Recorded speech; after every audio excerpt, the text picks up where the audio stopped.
let's put the vote behind us and let's look to the future.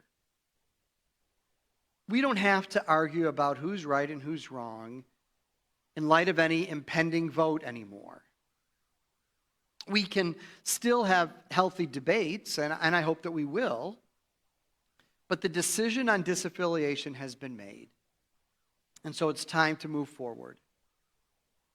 And as we look ahead, we can be encouraged because Christians have hope. Sure, life gets discouraging, but we must be the ones who witness to hope in discouraging times. Christians always have hope because, as Lamentations says, his steadfast love never ceases. His mercies never come to an end. His mercy is new every morning. Can we dare to believe that God has great plans for this congregation and this community after this vote?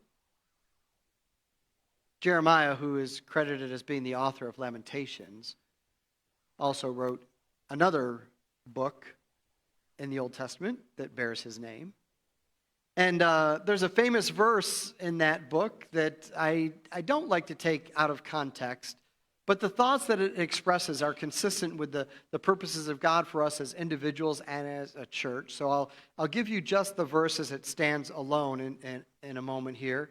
I know many of you know it by heart. It's Jeremiah 29:11. For I know the plans I have for you, says the Lord. They are plans for good and not for disaster, to give you a future and a hope. So let me tell you what I mean by context is important. If we go to read that chapter, we'll find out that this is a specific verse written for specific people in a specific time in a specific place. The Israelites have been exiled. They're out of Jerusalem. They're out of their hometown. They're slaves to the Babylonian Empire. And in their exile, Jeremiah is providing some hope.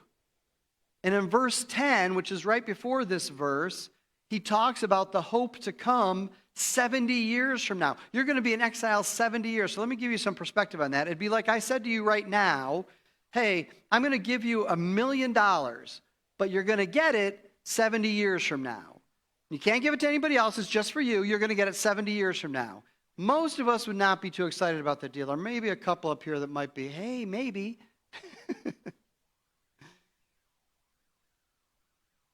You see, the point is, this message of hope wasn't for the generation in exile. It was for the generation to come. Folks, when we are part of a church like this, we are here only because of the people who have come before us. They've made the way for us. And now we make the way for those to come. It's generation to generation. And so when Jeremiah says, I'm giving you a future and a hope, the hope is for the future. But I do think we too can take hope for the present. Because it's clear that God is working for the Israelites' ultimate good. The phrase in there that says they are plans for good and not for disaster tells us that.